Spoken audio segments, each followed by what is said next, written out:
Welcome to the October Maythorn Monthly. I'm going shopping. You can see which store it is, but that's not all. Which branch of Aldi have I come to today? There may be some clues.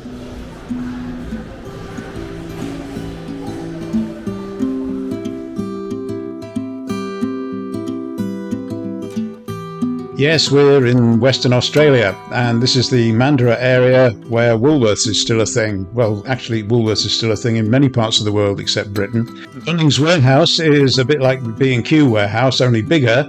In fact, the barbecue department, you know what the Aussies are like in their barbies, the barbecue department is probably bigger than some B&Qs just on its own. We come here today with our family. We weren't buying a barbecue, we were actually buying a fire pit. Colette already had a barbecue. The fire pit is obviously a thing she wanted, and you will see a quick demonstration of that shortly. First of all, pick your barbecue. There are hundreds of them. There may even be thousands.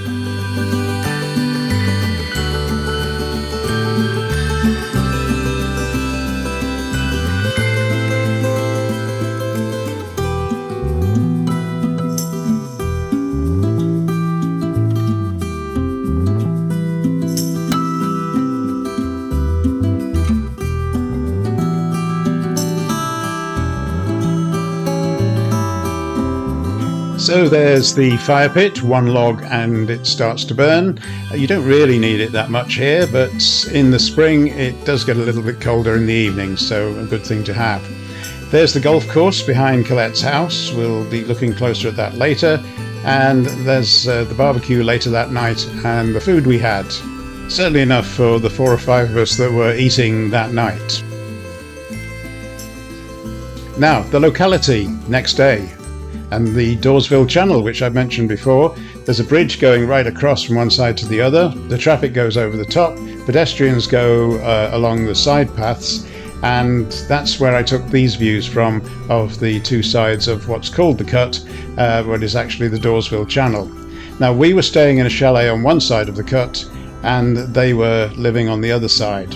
On our side was this Cut Tavern, a nice pub with views across the channel, and lots of glass at the front where you can sit and look out.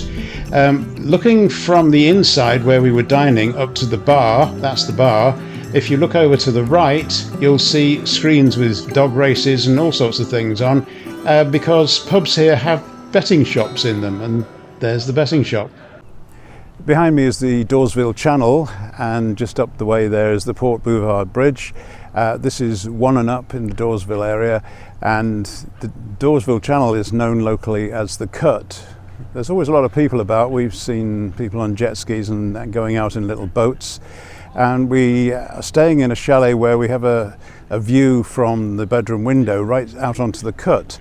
And quite early on this morning we did spy dolphins swimming past, but haven't seen them again since. And while I've been standing here, some people were shouting, "There's a seal," and by the time I turned around it just ducked under the water and it was gone. So the chances of filming some of these things a little bit difficult. But it's great. The marina's just here. Our chalet's on the marina. There's a restaurant there, you know, the ones we have coffee breaks in, that kind of thing. And we're in a beautiful area. The weather's great, but you have to be careful not to stay out in it too long, because back in the UK it's autumn going on winter, but here it's spring going on summer. It's getting warmer and the sun is really fierce here, so you do have to be careful.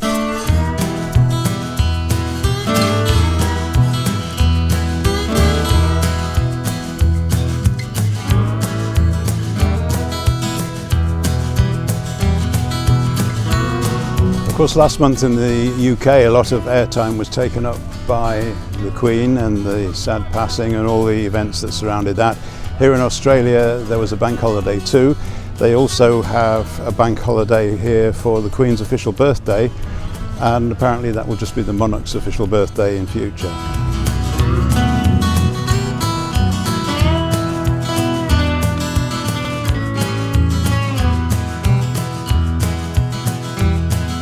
So to Florida Beach. Now the area isn't short of beaches. You'll see from some of the aerial views later on that the land here is quite a thin strip of land between lots of water, and there are waterways sort of going in and out of it. And here at Florida Beach, where they've, just like everywhere else around here, built some pretty smart houses for you to look out from, they must have disturbed an area where kangaroos live wild, because the kangaroos are still here.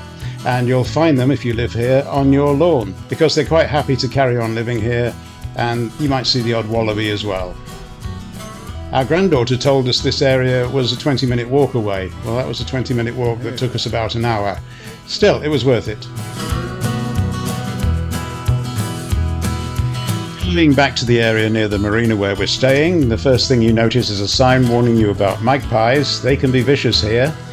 You'll see lots of other birds as well. These are parrots that are just pecking away in the grass. There, as ever, are some fantastic houses with very little character to them, but occasionally you'll see one that does look really nice because they've worked hard at it. And just here there's an Irish pub called Friar Tuck's. We didn't actually try this one.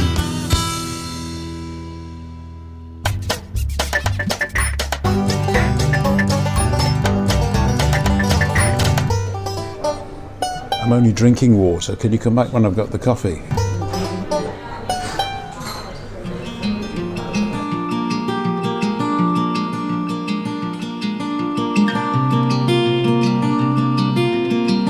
So back at Colette's house, and this is the Cut golf course, which I was flying the drone over, and granddaughter Jess was here too. She has a small drone that she was also trying to fly, and not with a great deal of success. That's her looking for it. She thinks she crashed it into the golf course somewhere, but the dog next door knows best. It saw the little drone fly in and land on the neighbour's dining table there out the back. So now Jess needs to come back over the wall, which wasn't easy in the first place, and reclaim her drone from the neighbour.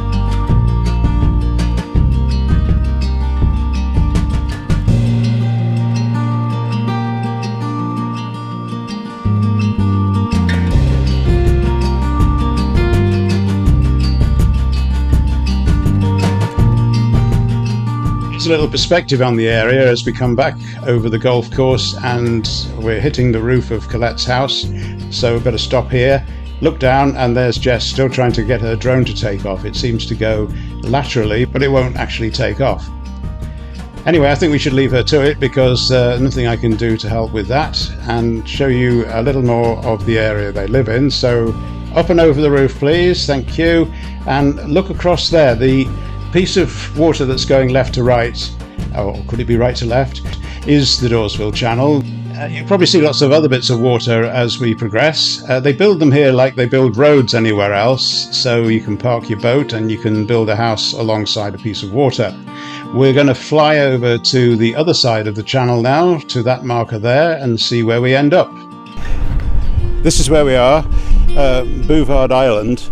Bouvard Island is a private area through those gates there.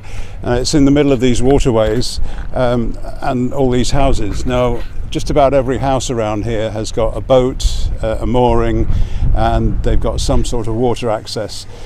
They're still selling on this area, as you can see by LJ Hooker's adverts. The whole place is surrounded by water, and the Indian Ocean is only just at the end of the road, so this is definitely a place to be. I was passing on a bus and I saw this, well, it looked like a beach to me, and when I came to look closer, it definitely was a beach. It's artificially created, as are all the waterways in this area. Interesting, and a nice place to live.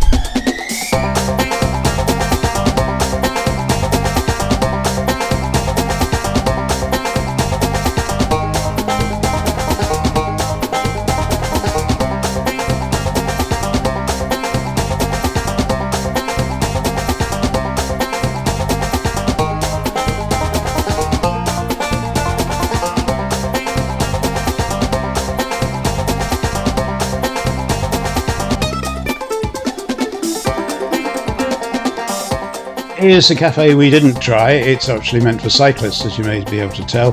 We can't try them all, and we're going to be heading back in a minute to our own marina. This is where that housing estate comes out onto the cut. This is the corner house. Looks a very nice place to live. And there's a speed limit in all these, well, I was going to call them side roads then, but I'll have to think that one out again. Any boats have to obey the speed limit until they hit the Dawesville Channel. The cut, and then foot down and off they go.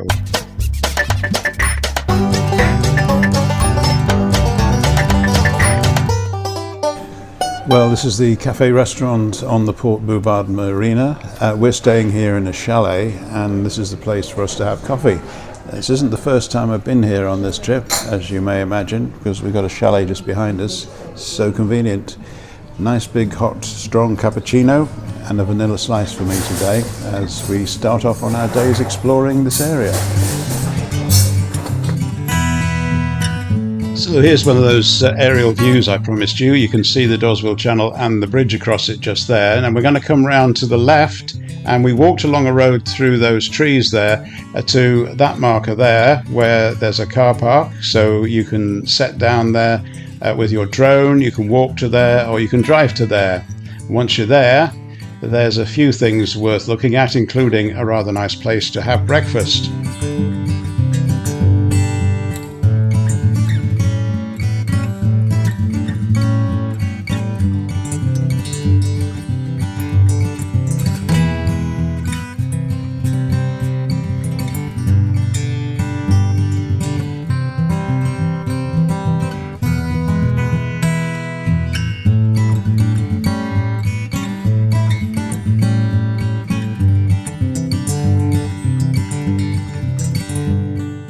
Now you can get an idea of the full width of the land between the pieces of water as we skim over here, and we're going to settle down and get ourselves a position on the waterfront here.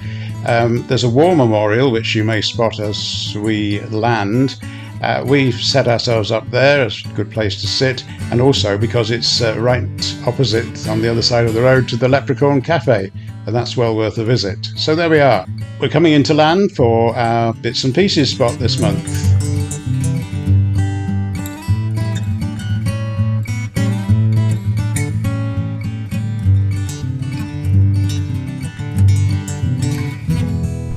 So the Bits and Pieces this month is a little strange because we're in Australia down by this estuary, and I've lost contact with the outside world, if you like. This is Brian's Bits, where I normally bring you lots of bits and pieces that I've collected over the last month or two, and normally I have a laptop that I can actually see what I'm doing and what I'm playing you, but this time my laptop started mucking up. I'm far too far from home to do anything about it, so I'm just going to busk my way through this. And first of all, we're looking at some footage from New Brighton, a slightly different view of the water.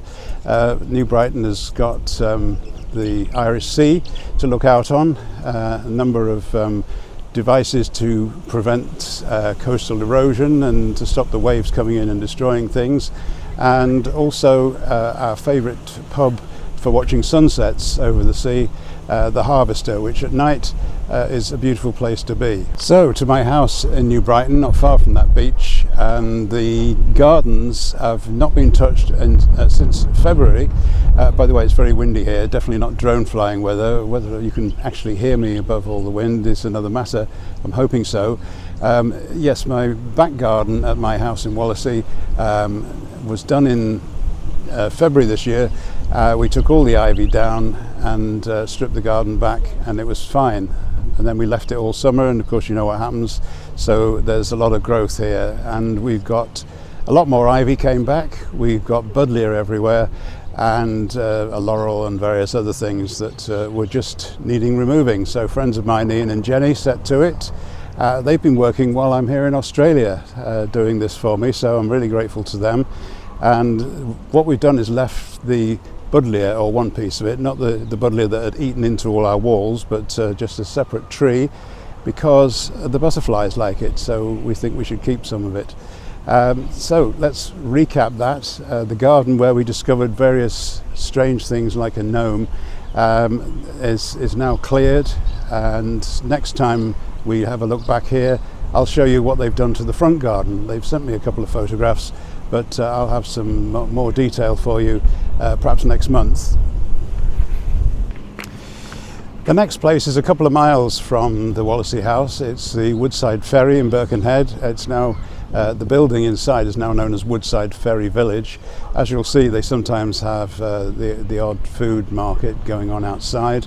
Inside there's places to eat and drink on 2 levels. There's a mezzanine level as well, and I normally pop in there and go to the cafe for, guess what, a coffee and cake, provided by Cafe Cream, which is a company that you've seen before. They're in New Brighton. We've been to their place there, and they've got one in Woodside Ferry as well. And after that there's a whole load of riverside walks you can do, or cycle if you want. I'm a walker. Or you can go on the Mersey ferry, which goes backwards and forwards from Birkenhead and Seacombe over to Liverpool. I'm actually going to come a little bit closer to the camera because I probably seem to be miles away. I will now of course be in the shade, which is my usual problem. You can't see me, I'm just a shadow, but we're here to show you bits of video, so that really shouldn't matter. This is Trythin, the house in North Wales that I've been doing up for a few years and now has a tenant. The flat roof that was put on was actually damaged in a storm, so that's been repaired. And the European style water heater that we put in, and we have these in Spain and Bulgaria and places, it didn't really work with the water pressure in the Flintshire area, so it started leaking and we had to put a bucket in. Then we tried a standard cylinder, hot water cylinder that you might use in a traditional British house, but that needs a header tank and we didn't really have room for one, so we got a tank which is called the combination hot water cylinder, has the cold water tank built on the top of it, so we put them alongside each other in the car park outside the house, and as you can see they are a similar size, so it was just a matter of putting the new combined hot water cylinder in and then raising it slightly, because we're now talking about it being gravity fed, and we had to get the cylinder up above the level of the bath taps, which were next door. Still on the Wirral, and the gardens are being looked after while we're not there. That was one of our aims when we decided to live in a flat. We can come away to places like this and stay here for a couple of months if we want to, and there's still a man back home who's mowing the lawn for us. I'm going to head back down to the waterfront because it's a bit warmer in the sun, try not to fall in. And we're going to take you to Spain now, where it's also nice and sunny, and we're going to look at the sunrise at Marina d'Or. We were actually going along the beach to the railway station on this day and couldn't resist taking some shots of the sunrise as it came up over the Mediterranean. From Oropesa station we can get the train up to Barcelona. We very often have a stopover there before we fly in or out of the country. We found a hotel that's only a couple of hundred yards from the main railway station. It has a balcony, well, most of the rooms do. Look down on the street below, so not the best of views, but a couple of hundred yards away by the main station there is a beautiful lake which they spend a lot of time on and keeping it clean and adding bits and pieces now and again. And also we can have a wander around the near vicinity to the station. There's special lanes for taxis. They seem to do very good business and keep on the move all the time. And the bicycle treatment in Barcelona is much better than any other country I've been to, in that they have bike lanes as part of the pavement system and well away from the road, and well away from pedestrians, because the cyclists do like to mow pedestrians down if they possibly can. A couple of things from Bulgaria now. First of all, there's a lot of interest from the people who watch my programs about houses, old houses to buy. I did actually view one recently in the village of Orish, where I tend to have all my contacts. It was actually sold on the same day or the next day, so this isn't one you can go and buy, but you might be interested to have a look. This is in the original condition where I believe an old lady has lived. She's had the roof repaired and some other work done, so the house is in pretty good condition, but just needs a bit of modernisation.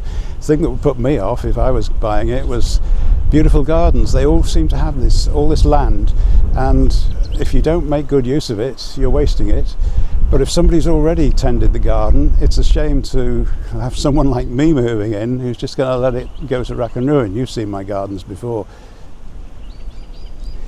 The other thing is the weather. You may think, I've got this picture of a storm. I was going from my hotel in Svistov, walking up towards Billa, the supermarket. It's only a few hundred yards. I was in shorts and a t-shirt and sandals, very much like I am today, and suddenly a roll of thunder, a flash of lightning, and the place was a river. It was so quick, couldn't believe it, and there were other people caught out as well. They were standing in shop doorways, and I had to stand in a shop doorway myself for 15 or 20 minutes and watch all the water go running past, and eventually it was all gone, and I just carried on my walk up to get my shopping at Billa. Well, back here in Western Australia, those are the bits and pieces I have for you. I've obviously been collecting bits and pieces from here as well. In the marina where we're staying, there's a nice dolphin fountain, and I've seen it lit up at night. I'm not sure if I've filmed that yet, but that could be a bit for another time. We've seen odd things that are not worth the whole feature, things like occasional dolphin popping up in the marina, and we just get a quick look at it and it's gone. We actually saw a stingray one day, but camera wasn't at the ready, and it again was gone very quickly. We've seen a black Corvette. No, that isn't a creature, it's a car. A black Corvette should not be left in the car park, because pretty much as soon as it parked there, there were two seagulls sitting on the roof, so I don't think it stayed pure black for very long. We did fly the drone around the marina though, and there's a girl you see in one of our pictures who's a young Aboriginal girl who is always scooting around on a scooter. She lives in the marina, so we do see a lot of her, and she told us that she has a drone of her own, and she came to watch us fly ours, and we flew all around the marina area. So even if I don't get the drone up on this part today by the Leprechaun Cafe, I can just go and have my English breakfast. No, I wouldn't call it an English breakfast in Australia, that was wrong, wasn't it? I can go and have my cooked breakfast across the road in the Leprechaun, and you can go and see the drone pictures that I've got from around the marina where we're staying.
Well, we've been here a few weeks now by the Dawesville Channel, so I think it's time we started exploring a bit further afield. The Dawesville Channel you can just see through the trees down below us, and we're sitting up in a sort of little park area under the trees where it's nice and cool and out of the sun. As I've said before, it's spring here and they're heading into summer. From what I've heard of the summer temperatures, I don't think I'd be very comfortable in them, so we're only staying for the spring this year. Maybe try another season in the future. The wildlife you see around here, well, parrots are a lot of it. These trees are full of them around this area, and you can hear them chirruping away from time to time. It makes a change from seagulls. The birds that inhabit the Dawesville Channel behind me are mainly cormorants. There are seagulls there too, but cormorants have an interesting way of fishing and drying off afterwards. They come skimming along the surface of the cut or any other waterway. They spy the fish and they dive. They pick up their food and then they land on some rocks nearby, and quite often you can see them with their wings stretched out as they're trying to dry, because obviously if they're totally soaked with water they're not going to fly as well. So they go through this cycle at regular intervals of swimming, diving, drying out and flying again. It's quite interesting to watch. The other things we've seen in the channel, and in fact in the marina where we're staying, include dolphins. They have been seen from time to time. Not a whole school of them yet, but we have seen the odd dolphin popping up now and again. And also right up in front of us in our chalet one morning we saw a ray, and it, I would say, was about 2 foot in diameter. They're not small things by any means around here. The ones you've seen in the aquariums in Britain may be small, but these were quite big. So an interesting range of things you can see around this area. But let's look further afield now and head off in the car, courtesy of Colette and Phil, and see where they're taking us this time.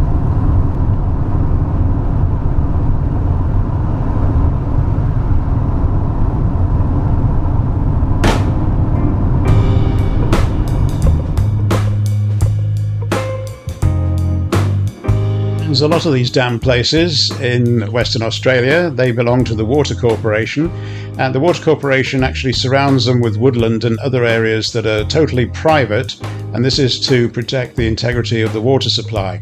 The dams here are actually huge lakes, which you'll see in a minute, and then there's this control station on this one. This is actually North Dandalup Dam, and you can drive across this one. You can't drive across all of them. There's a road which, if you go away, all these cars are coming towards us, but if you go the other way, you can actually drive down to the bottom of the dam where there's a public area where you can actually wander about and go in the water. We'll take a look at the area down below another time, but for now just take in the magnitude of all this water and the pressure that it must be putting on the dam wall. I wasn't swearing either.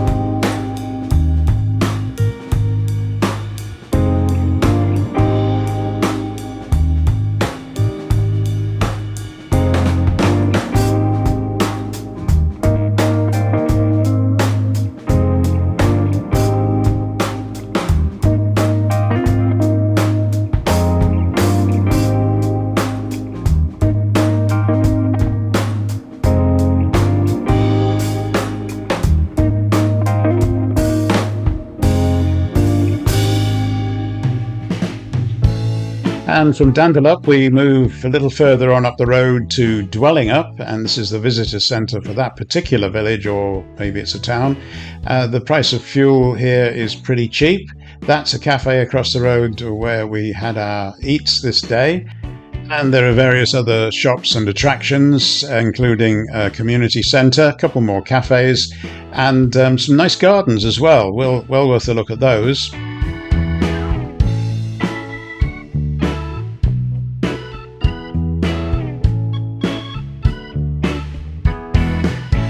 You may not be able to tell, but that was an absolutely huge chair, and we didn't try it. Anyway, here's some more flowers. We appreciate all these wonderful things, but of course I'm colourblind, so me not as much as most people. And the bees love them, of course.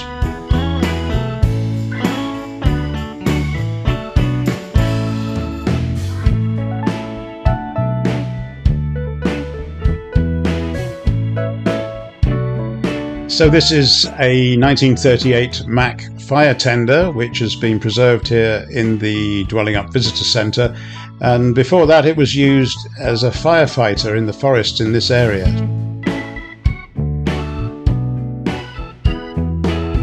Enough of the Mack, because I've just spotted a little train which I can see through the trees here, and I have to go and find out what that is. When I say a little train, it looks very small indeed. Miniature, I would say, a miniature railway. But I can also see some full-size railway carriages over there, so I of course had to go and have a look. There was no sign here that this train ever ran or that there was a locomotive to pull it, so I went into the station building and asked them. And indeed, the Hotham Valley Railway does have a steam engine, and it only runs on certain days, so we'll come back when that's got up steam.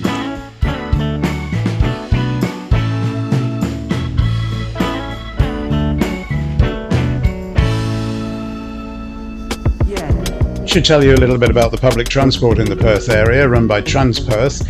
It's buses, it's trains and it's ferries, and you can get a day rider ticket to go on all of them, or you can get a smart rider where you tap on and off each individual journey with a ceiling on the amount you can spend each day. So we got it into Elizabeth Quay railway station, and on the map there you can see the ferry route across south towards South Perth. So that's where we're heading now, to have a quick look at South Perth. And we can tap on and off of any sort of public transport all day with a ceiling price of $9 Australian.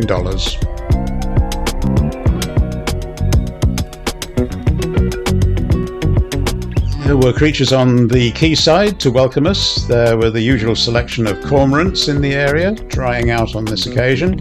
And there were some other interesting things on the quay, on the shore here. No.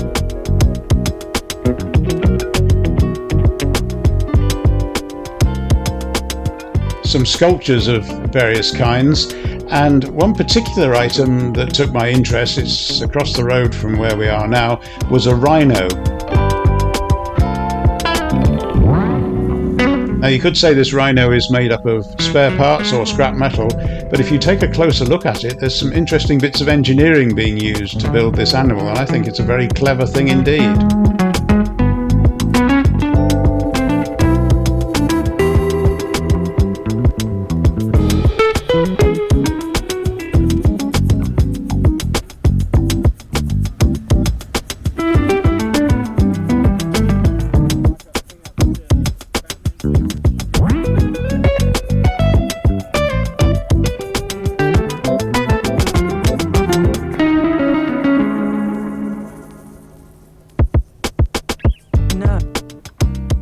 We just take our final walk along the front of the river here, the Swan River, and then we catch the ferry back over to Elizabeth Quay.